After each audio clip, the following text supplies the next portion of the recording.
Right now, it's not just the rain. That is also water from the ocean coming over here, the railing here along the battery. So not only the rain coming down, we're starting to see some ponding down here on the road. Some flooding. Look right here near the sidewalk. There's some ponding here along the battery, and that is really one of the major concerns, the flooding in this area. The governor talked about it earlier. The officials are hoping they will stay inside once more, and we'll be here throughout the weekend covering this, tracking massing those flooded roads here on Atlantic Street at the intersection right there. You can see at the Atlantic Street and East Battery Streets, you can still see some of that flooding. And actually, some of that flooding is getting inside some of the residents' homes here. We got permission from the homeowner here to come inside, so we're gonna go inside and see what she's doing. Right now, she's cleaning up some of the water that made its way inside her house. We're great. It could have been a lot worse than it was. So during Hugo, this house had 6 feet of water, and so we didn't know what to expect. So my dad was pretty ingenious and took some shelves that I had in that closet and put my sofa up there, and we took everything upstairs. And we think we had about 6 inches in here, and y'all are seeing it look nice with no pluff mud.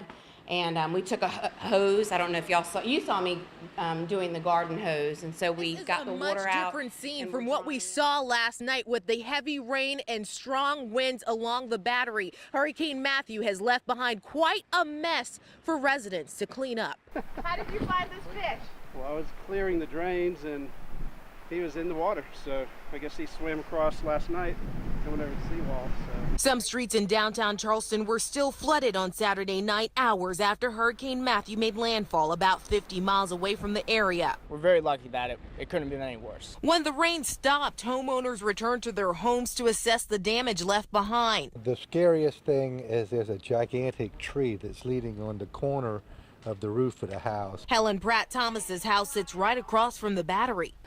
The water was actually came up to about right about here in the house, and so we had pluff mud, and my neighbor walked by last night and he could see the water coming out from underneath the door. I'm just really thankful my stuff's okay, and a little pluff mud and water I can deal with. The powerful winds from the storm also pushed down trees that blocked roads near Rainbow Row. First responders spent much of the morning moving debris. Nobody got hurt, and that's the best thing about it. Businesses in the downtown area remain closed for most of the day. Business owners are still assessing some of the damage. Also, reporting from downtown Charleston, Anna-Lysa Gale. The downtown area is a popular part of Charleston, and although Hurricane Matthew's impact is still being felt across the state, business owners are trying to bring back the heart of the city. With the sun shining and debris pushed to the side, workers in downtown Charleston were busy putting the pieces back together after Hurricane Matthew dumped several inches of rain, accompanied by powerful winds. We're basically unboarding the restaurants, Cypress, Blossom, Magnolias, and assessing damage, which we hadn't done. On all accounts, we're pretty thankful that we didn't. Craig Deal is an executive chef. He says his boss's 3 businesses took a hit financially. The restaurants closed on Wednesday to prepare for the storm. Chances are all 3 restaurants probably would have done in the realm between $15,000 and $20,000 on both Friday and Saturday, both nights. And you're talking between the entire business, maybe $125,000. City officials were also busy on Sunday as they repaired downtown traffic signals that were damaged by Matthew.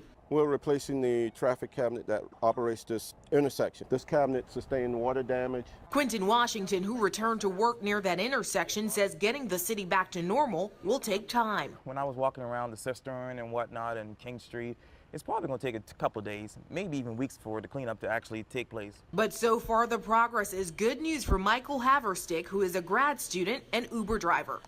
It's going to be a busy week, I guess, so got to make up for it. This morning, Governor Nikki Haley announced that there was one weather-related death connected to Hurricane Matthew. In downtown Charleston, Anna-Lysa.